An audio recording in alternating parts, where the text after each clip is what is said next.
ধন্য আমার জনম পইরাই আপনার কদম তলে, আমাকে দোয়া করেন কই নবী আপনারে, আর কারো কদম যেন পড়ে না মোর উপরে।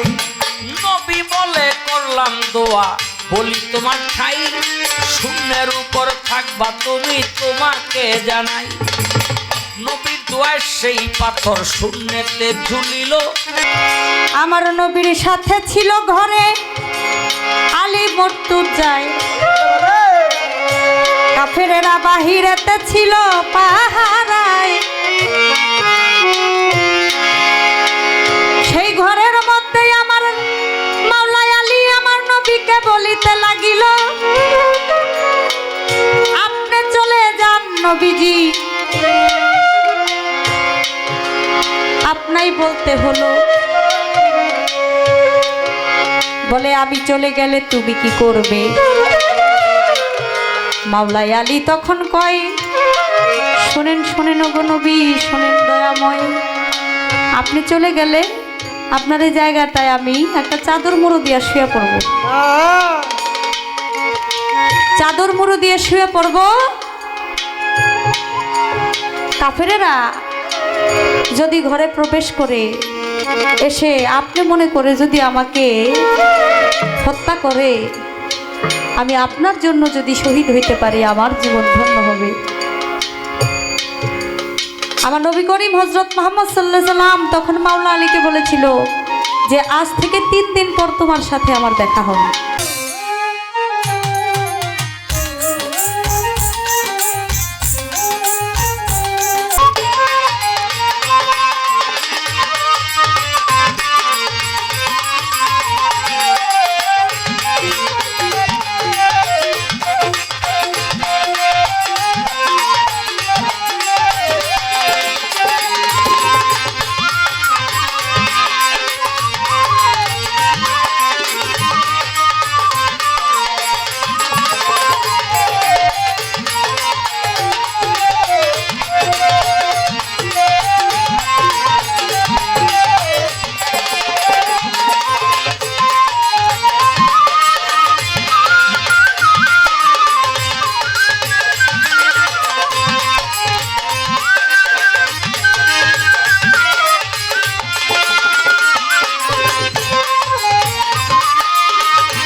হ্যালো, নবী বোরাক নিয়ে যায়, সেই আদরের বোরাক দুটি কবরের মাঝখানে পড়ে যায়। এই কবর দুটি কার? সেখানে পড়লো কেন? এর তার একটি জিজ্ঞাসা। তবে আমাদের বাউল গানের একটা নিয়ম হলো, আমরা আলোচনা করতে করতে এমন একটা পরিবেশ সৃষ্টি করার চেষ্টা করি তাতে যেন মানুষ অন্তর দিয়ে কিছু গ্রহণ করতে পারে। কিন্তু আমাদের যারা আজকের যিনি স্টেজ পরিচালনা করতেছেন তিনি একটা কথা বলছেন, শাহ আলম ভাই এই কথা কম বলবেন, একটা গান, একটা প্রশ্ন, একটা উত্তর, বাস এইভাবে গান গাইবেন। তা আমরা ওইভাবেই গানটা গাইতেছি নাকি? আপনি মনে হয় শুনছিলেন। হ্যাঁ, তো ওইভাবেই গাইতেছি। এখন আমাগো উপরে যদি আমাগো গান ছাড়তেন তাইলে আমরা আবার আমাগো মতো করে গাইতাম। যেহেতু কথা বলা এই খুব একটা চলবে না, আর একটা গান একটা প্রশ্ন একটা জবাব, এরপরে আর একটা গান ইচ্ছা মতো, আমরা ওইভাবেই গাইতেছি। কর্তার ইচ্ছা কীর্তন,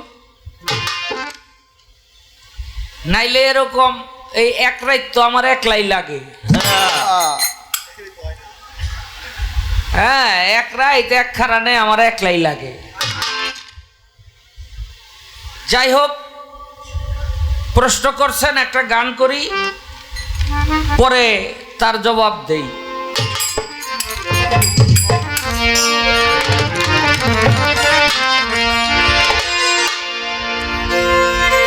ওরে হিসাবেতে 27 বছর মূলে এক জনিল মেরাজের কাহিনী তোরা শুনলে হবি জ্ঞানীল মেরাজের কাহিনী তোরা শুনলে হবি জ্ঞানীল মেরাজের কাহিনী।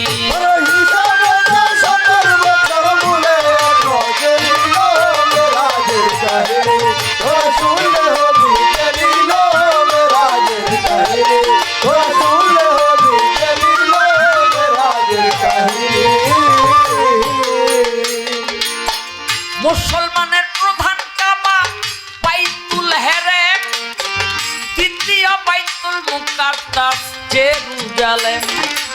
মুসলমানের প্রধান কাবা বাইতুল হেরেম, দ্বিতীয় বাইতুল মুকাদ্দাস জেরুজালেম।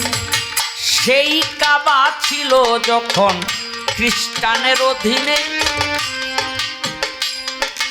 পাত্রী একজন ছিল কিন্তু খ্রিস্টান বিধানে।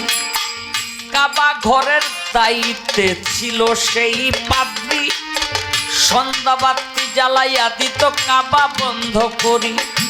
প্রত্যেক দিনের মতো পাত্রী আজও সন্ধ্যা বেলা বন্ধ করতেছে কাবা লাগাইয়া তালা। মূল দরজায় গিয়া পাত্রী দিল যখন টান, আজ কেন দরজা পাকা হয় না রে সমান। মূল দরজায় গিয়া পাত্রী দিল যখন টান, আজ কেন দরজা পাকা হয় না রে সমান। কেমনে লাগাইবে তালা গো,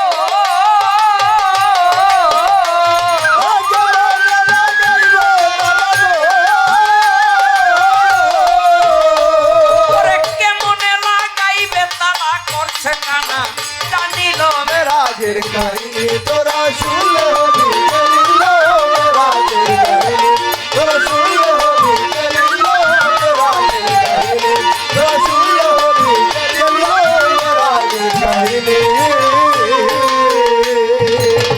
টানাটানি কইরা পাত্রী চলিলেন সোজা, আনিল এক কাঠ মিস্ত্রি ঠিক করতে দরজা। দরজা দেখে মিস্ত্রি পাত্রীকে বলে, ঠিক করতে লাগিবে সময় আসবো কাল সকালে। এই কথা বলে মিস্ত্রি করিলেন গমন, পাত্রী গিয়া নিজের ঘরে করিলেন শয়ন। মক্কা হতে বাইতুল মুকাদ্দাস 6 মাসেরই পথ, চোখের পলকে এলো দিনের মোহাম্মদ। পোরাক বান্ধিয়া একটা পাথরের ভিতরে, তারপরে দিনের নবী ঢুকলো মসজিদ ঘরে। দেখে 312 জন নবী রইয়াছে দাঁড়াইয়া, ইমামের জায়গাটা রাখছে খালি করিয়া। এবার ইমাম সাজিয়া নবী গো, এবার ইমাম সাজিয়া নবী পড়ায় নামাজ খালি মেরাজের কাহিনী তোরা শুনলে হবি জ্ঞানীল মেরাজের কাহিনী তোরা শুনলে হবি জ্ঞানীল মেরাজের কাহিনী তোরা শুনলে হবি জ্ঞানীল মেরাজের কাহিনী। নামাজ পড়ে বাহিরে আইলো পয়গাম্বর, কদম পড়িল একটা পাথরের উপর। আলমিজা নামে পাথর কান দিয়া বলে, ধন্য আমার জনম পইরাই আপনার কদম তলে। আমাকে দোয়া করেন কই নবী আপনারে, আর কারো কদম যেন পড়ে না মোর উপরে। নবী বলে করলাম দোয়া, বলি তোমার ঠাই শূন্যের উপর থাকবা তুমি, তোমাকে জানাই। নবীর দোয়ায় সেই পাথর শূন্যেতে ঝুলিল, আজ পর্যন্ত ওই পাথর শূন্যের উপর রইল। সারা রাত্র মেরাজ হইল গো, ওরে সারা রাত্র মেরাজ হইল, পোহাইল রইল। মেরাজের কাহিনী তোরা শুনলে হবি গেলিল, মেরাজের কাহিনী তোরা শুনলে হবি গেলিল, মেরাজের কাহিনী তোরা শুনলে হবি গেলিল, মেরাজের কাহিনী। পরের দিন সকাল বেলা এলো কাঠমিস্ত্রি, পরের দিন সকাল বেলা এলো সেই পাত্রী। অবাক হইল মিস্ত্রি দেখিয়া দরজা, কাল রাত্রে দেখিলাম বাঁকা এখন কেন সোজা। পাত্রী বলে হায় রে আমি করলাম মস্ত ভুল, কাল রাত্রে আসিয়াছিল মুহাম্মদ রাসূল।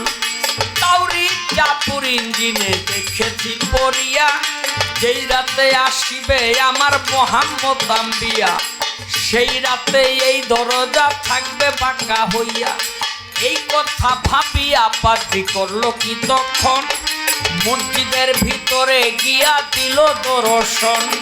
বেহেশতি ঘেরানে মসজিদ রইয়াছে ভরিয়া, বেহুশ হইল পাত্রী সেই ঘেরান পাইয়া। হুশ পাইয়া ওই পাত্রী বাহিরেতে এলো, পাথরের ওই উপর যখন নজর পড়িল, চাইয়া দেখে শূন্যের উপর পাথর ঝুলতেছিল।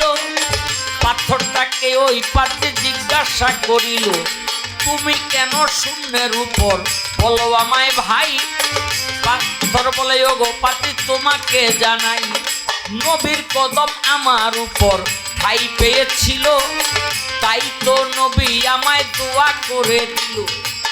কিয়ামত পর্যন্ত থাকবো শূন্যতে ঝুলিয়া, কিয়ামত পর্যন্ত থাকবো তোমারে দেই কইয়া। পাত্রী বলে হায় রে আমি করলাম মস্ত ভুল, কাল রাত্রে আসিয়াছিল মুহাম্মদ রাসূল। পাত্রী বলে হায় রে আমি কি করিলাম ঘুমে, আমি কেন পড়িলাম না নবীর কদমে। পাত্রী বলে হায় রে আমি কি করিলাম ঘুমে, আমি কেন পড়িলাম না নবীর কদমে। ওস্তাদ আবুল রতনা কথা গো,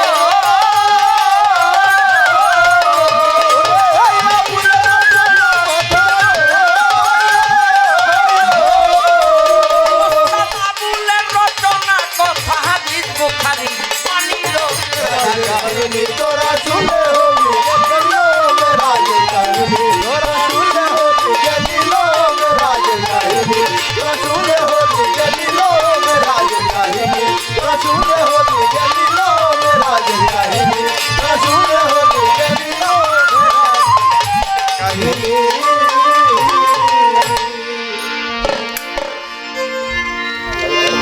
আগুন লাগিল আগুন নিভাই কেমন করে, আগুন লাগিল আগুন নিভাই কেমন করে, আগুন লাগিল আগুন নিভাই কেমন করে। অনুর আল্লাহ রে কেমন জ্বালা কি জ্বালায় অন্তরে, অনুর আল্লাহ রে।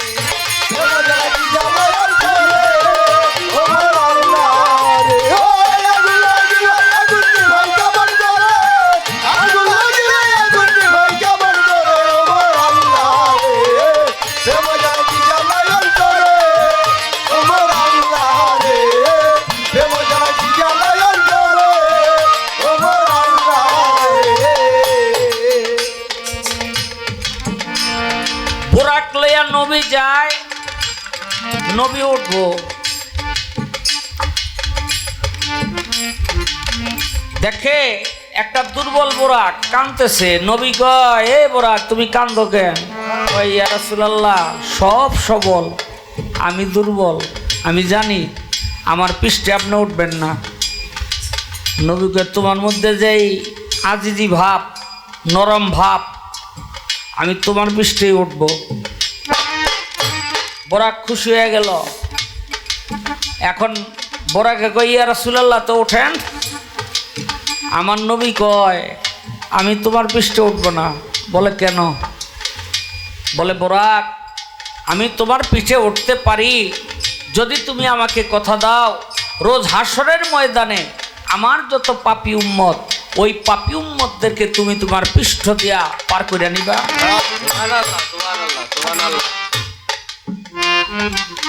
বোরাক কই, ইয়া রাসূলুল্লাহ, আমি কথা দিলাম। নবী উঠল। বোরাক শব্দের অর্থ হলো বিদ্যুৎ গতি সম্পন্ন একটি বাহন।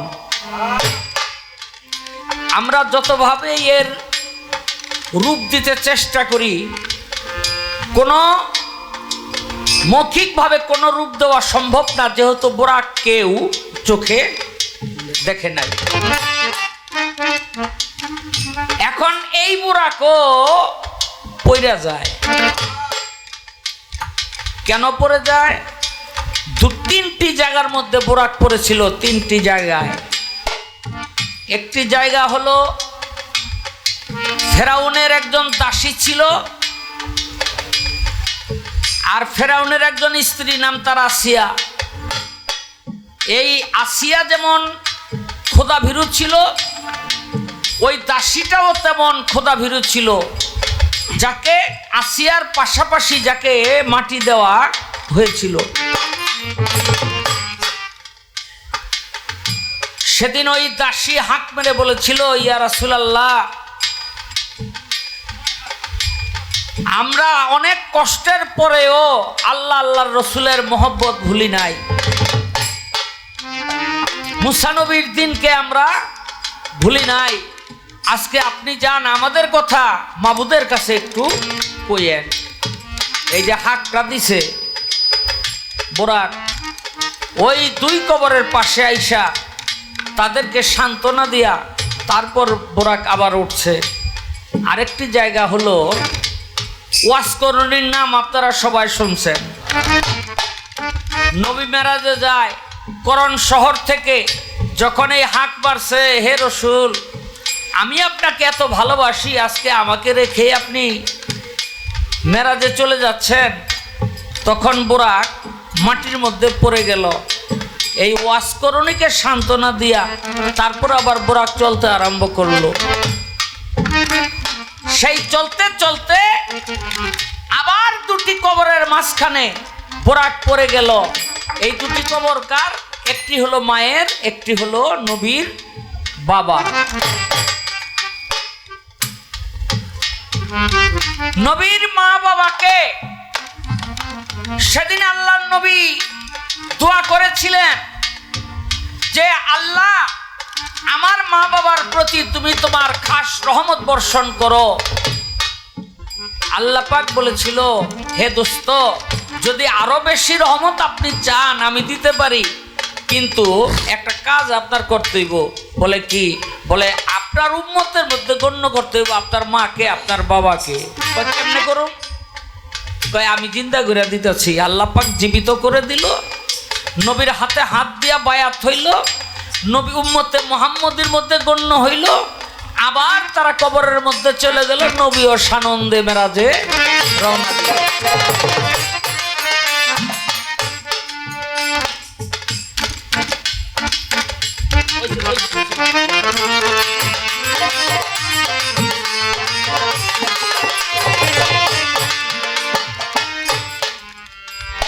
এবার মুক্তা সরকার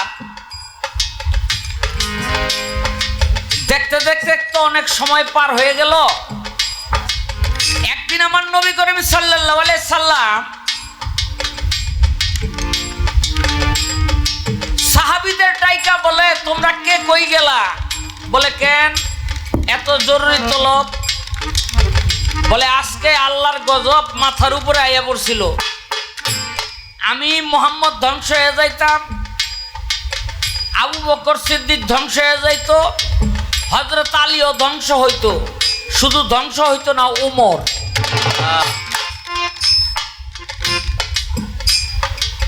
যেই গজবে আশঙ্কা করে আল্লাহ রসুল নিজেও ধ্বংস হয়ে যাইতো, সেই গজবে ধ্বংস হইতো না ওমর, এর কারণটা কি?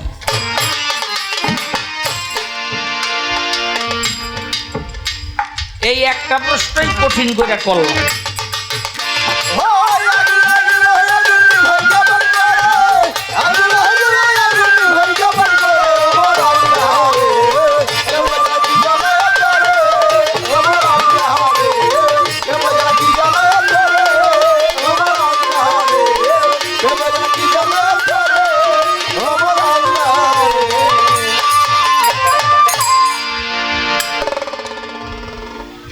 একজন গাইতে থাকো স্যার।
চমৎকার গান শুনলাম। ভবে কেহ আসে কেহ বাজায়, আসা যাওয়া অনর্গল, এ ধরা ধরণীর বুকে বিছে মায়ার গন্ডগোল। সকাল সাজে খেয়া ঘাটে, কেউ উঠে কেউ নামে তটে, যার যথাই ইচ্ছা তথাই ছুটে, স্থিতি নাই কেবল চলাচল। রাজার রাজ্য অট্টালিকা, স্ত্রী পুত্র আদি অন্ত অনামিকা, মিছে সেনা শূন্য, ভেবে দেখি শূন্য, গণ্যমান্য সব রসাতল। অস্থায়ী জগৎ নয় চিরস্থিতি, মিছে আশা মায়ার ভুলার ভ্রান্তি। শান্তি ও শান্তি কিছুদিন ক্লান্তি, শেষ চির শান্তি মরণ সম্বল। এ ধরা ধরণীর বুকে মিছে মায়ার গন্ডগোল। তাই তো প্রশ্নের জবাব দিয়ে চমৎকার ভাবের একটি গান গাইলেন। এটাই চিরসত্য, আমরা কেউই দুনিয়ায় একদিন থাকবো না। আমাদের স্মৃতি, আমাদের ব্যবহারটুকু থেকে যাবে।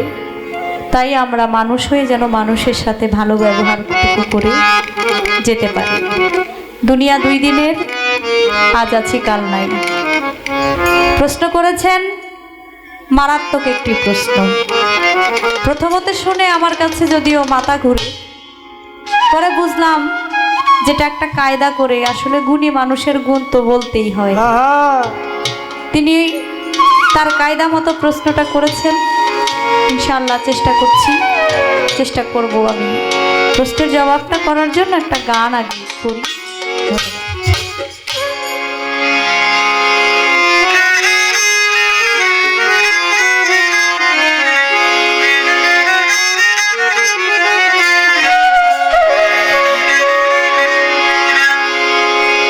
ইসলাম করিতে জারি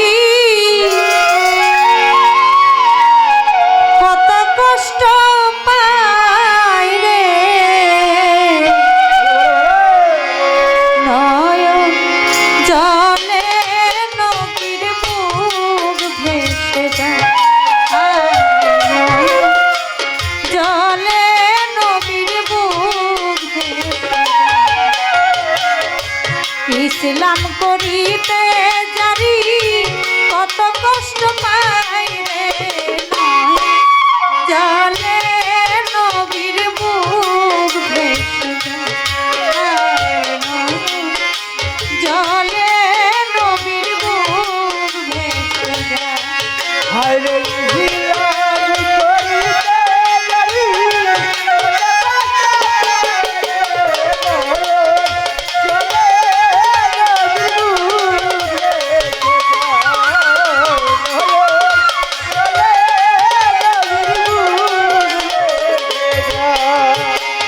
নবীর সঙ্গে ছিল ভাই রে আলী বন্ধুজা, কাফেররা বাহিরেতে ছিল পাহারায়।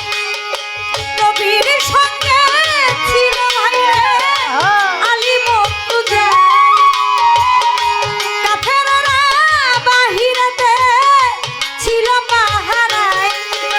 বলে দেখব আজি মোহাম্মদে কেমনে পালায় রে, জলে নবীর বুক ভেসে যায়, জলে নবীর বুক ভেসে যায়। হায়রে ইসলাম করিতে জারি কত কষ্ট পায় রে, নয়ন জলে নদীর বুক ভেসে যায়, নয়ন জলে নদীর বুক ভেসে যায়। বিসমিল্লাহ বলি আমি তুলা হাতে নিয়া, সূরা ইয়াসিন পাঠ করিয়া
আইরে ইসলাম করিতে জানি কত কষ্ট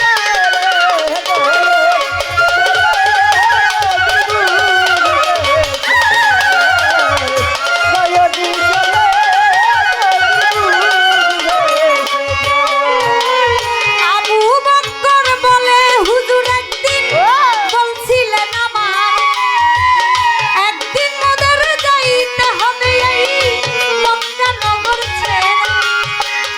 আবু বকর বলে হুজুর একদিন বলছিলেন আমার একদিন মোদের যাইতে হবে এই জন্মভূমি ছেড়ে। সেই দিন হতে আছি আমি আপনারই আশায় রে নয়ন জলে নদীর বুক ভেসে যায়। নয়ন জলে নদীর বুক ভেসে যায়। আইরে ইসলাম করিতে জানি কত কষ্ট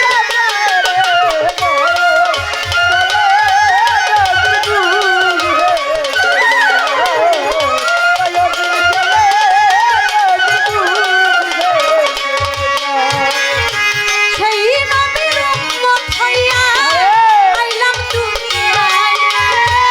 কি করিলাম সব হারাইলাম বৃথাই দিন যায়।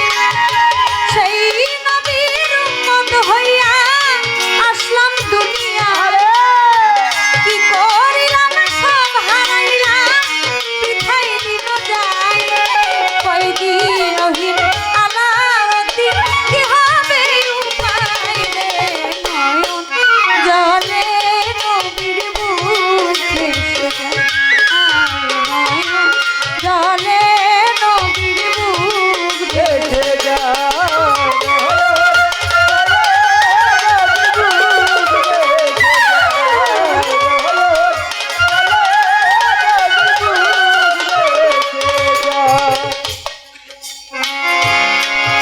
আমার নবীর সাথে ছিল ঘরে আলী মর্তুজায়। কাফেরেরা বাহিরেতে ছিল পাহারায়। সেই ঘরের মধ্যে আমার মাওলাই আলী আমার নবীকে বলিতে লাগিল আপনি চলে যান নবীজি। আপনাই বলতে হলো বলে আমি চলে গেলে তুমি কি করবে? মাওলাই আলী তখন কয় শোনেন শোনেন ওগো নবী শোনেন দয়াময়, আপনি চলে গেলে আপনার এই জায়গাটায় আমি একটা চাদর মুড়ো দিয়ে শুয়ে পড়ব।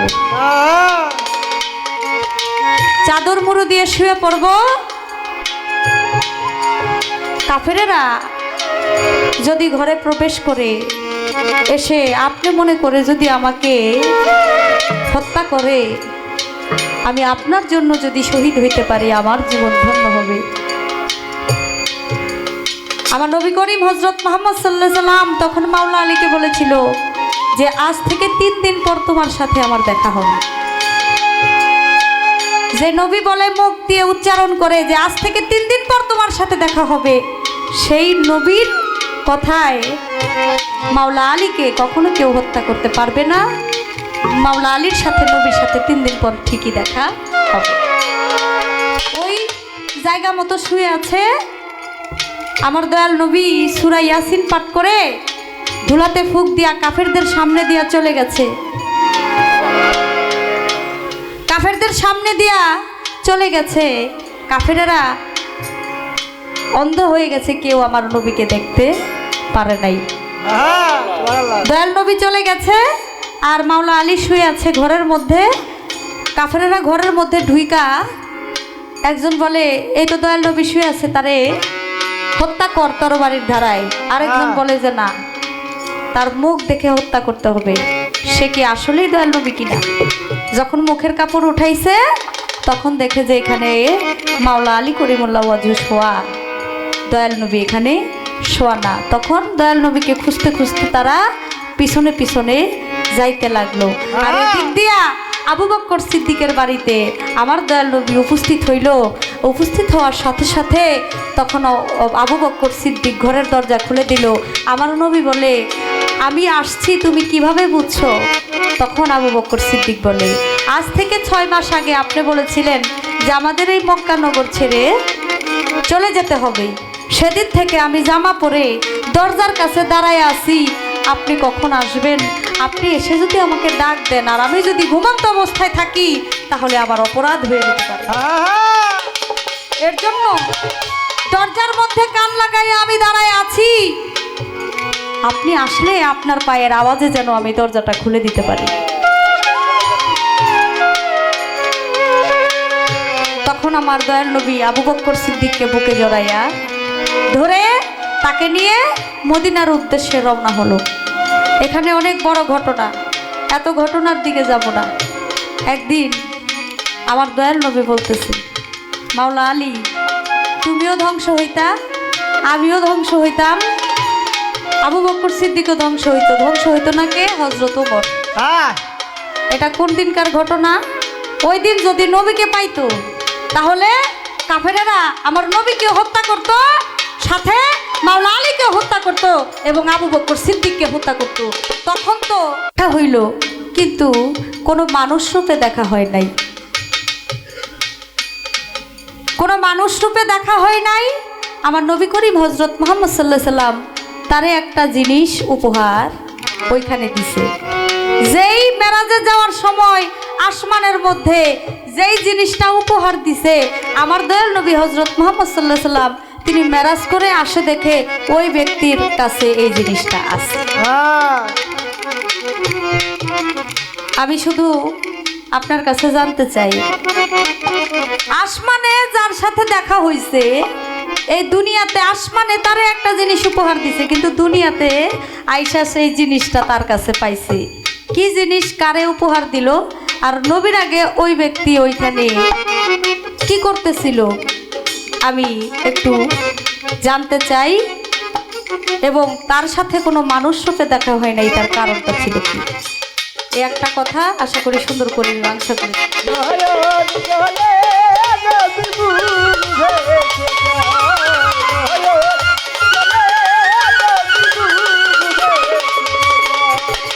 ইসলাম করিতে জারি কত কষ্ট পাই রে, চলে নবীর বুকে, চলে নবীর বুকে, জলে নবীর বুকে।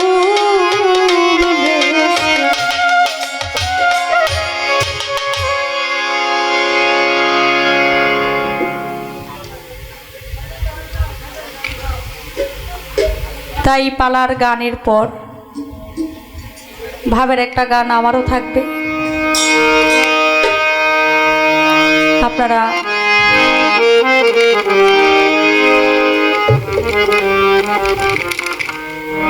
খুব সুন্দর দয়ালের দরবারে পরিবেশ দিচ্ছেন।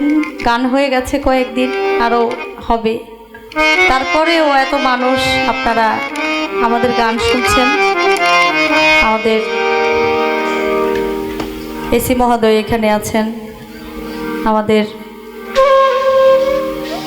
থানার ওসি সাহেব আছেন, অনেকেই আছেন এখানে, মাননীয় চেয়ারম্যান সাহেব আছেন, গান কমিটির সকল লোকজন এখানে আছেন।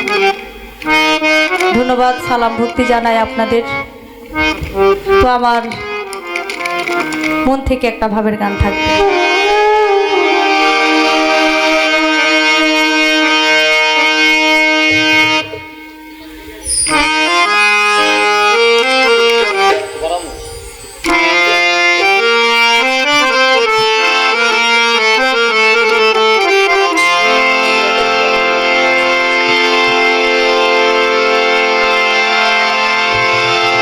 আমায়